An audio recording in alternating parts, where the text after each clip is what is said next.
అందరికీ నమస్కారం. తెలుగు స్టార్ హీరోకి విషాదం, గుండెపోటుతో కన్నుమూత. అసలు ఎవరి హీరో, ఏంటా విషాదం? పూర్తి వివరాలు తెలుసుకునే ముందు వీడియోనైతే పూర్తిగా చూడండి, అప్పుడే మీకు పూర్తిగా అర్థమవుతుంది.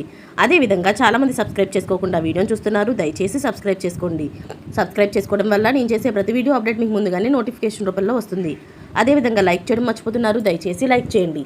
లైక్ చేయడం వల్ల ఇటువంటి ఇంపార్టెంట్ ఇన్ఫర్మేషన్ చాలామందికి రీచ్ చేసిన వాళ్ళు అవుతాం.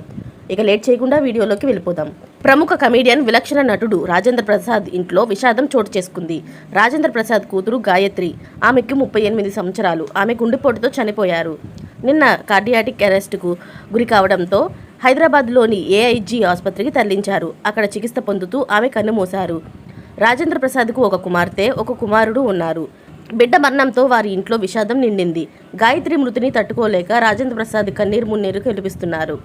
ఆమె గత కొద్ది కాలంగా అనారోగ్య సమస్యతో బాధపడుతున్నారు. అర్ధరాత్రి 12:40 తీవ్రమైన గుండెపోటుకు గురయ్యారు. వైద్యులు తీవ్రంగా శ్రమించిన పరిస్థితి చేయి దాటిపోవడంతో గాయత్రి కన్నుమూశారు. కాగా ఆదివారం గాయత్రి అంత్యక్రియలు జరగనున్నాయి. గాయత్రి కుమార్తె సాయి తేజస్విని బాలనటిగా మహానటి చిత్రంలో నటించింది. రాజేంద్ర ప్రసాద్ను సినీ ప్రముఖులు పరామర్శించి ధైర్యం చెబుతున్నారు. గతంలో జరిగిన ఓ ఆడియో రిలీజ్ కార్యక్రమం రాజేంద్ర ప్రసాద్ తన కుమార్తె గురించి మాట్లాడుతూ ఎమోషనల్ అయ్యారు. తల్లు లేని ప్రతి ఒక్కరూ కుమార్తెలో తన తల్లిని చూసుకుంటారు అన్నారు. కూతురు సెంటిమెంట్తో వచ్చిన తల్లి తల్లి నా చిట్టి తల్లి అనే పాట నాకెంతో ఇష్టమన్నారు. ఆ పాటను గాయత్రికి ఎన్నోసార్లు వినిపించినట్లు చెప్పారు. ఇలాంటి లేటెస్ట్ అప్డేట్స్ అన్ని మీరు ముందుగానే పొందాలి అనుకుంటే ఛానల్ని సబ్స్క్రైబ్ చేసుకోండి. అలాగే పక్కనే ఉన్న గంట సింబల్ని క్లిక్ చేయడం మర్చిపోకండి. Thanks for watching friends.